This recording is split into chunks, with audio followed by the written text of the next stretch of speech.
Yes. All right. Time to take a look at your money at 616. All across the nation, families getting ready to send their kids back to the classroom. And for the retail industry, the back to school season is one of the largest shopping events of the year, second only to the November-December holiday shopping season.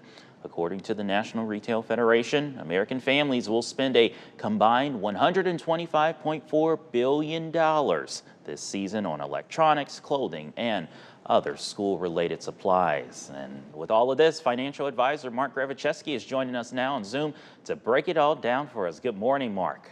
Morning, Devin. Happy Monday. Good to see you again, as always. Good morning. Yes, the very busy and costly time, of course, and with families still facing high inflation, high interest rates. Give us your take on the latest back-to-school spending projections. The $125.4 billion in spending the National Retail Federation projects for this year's back to school season is actually broken down into two components. The back to school spending for kids in grades K through 12, and then back to college spending.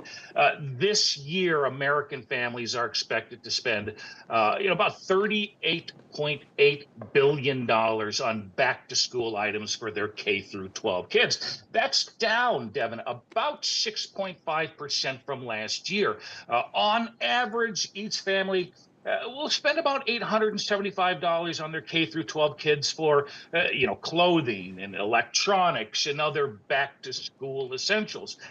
Back to college spending, even more. That's expected to reach $86.6 billion, but still down about 7.9% from last year. On average, each family will spend about $1,365 on those back to college items. So, you are definitely seeing, a little bit of a pullback in spending from last year.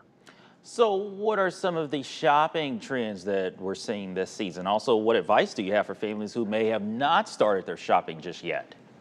One of the bigger trends we're certainly seeing this year is that families are starting their shopping much earlier. In fact, 55% of back to school shoppers started in early July. 25% actually started in June. And there are two main reasons for that. One, it helps spread out the impact on that family budget.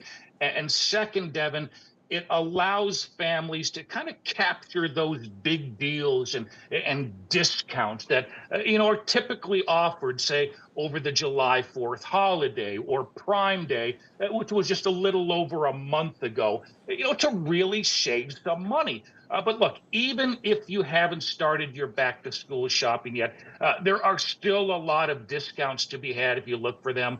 And finally, I would suggest really try to stick to your budget, and seeking out those big shopping deals can certainly help you do that.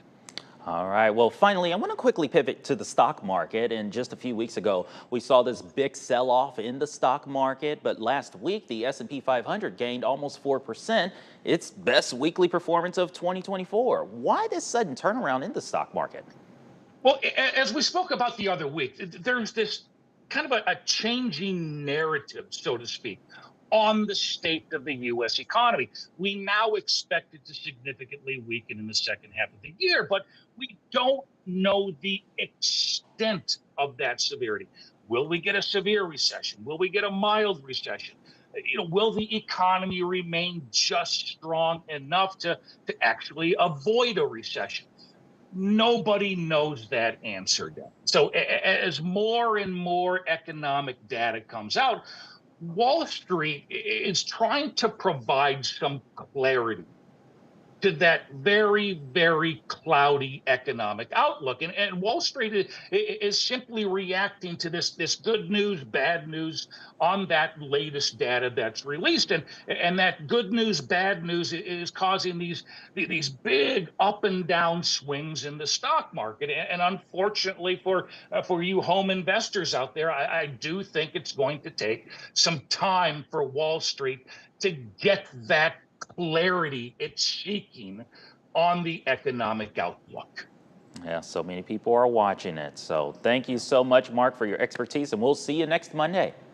Enjoy your week, Devin. Great to see you again, as always. You too. Here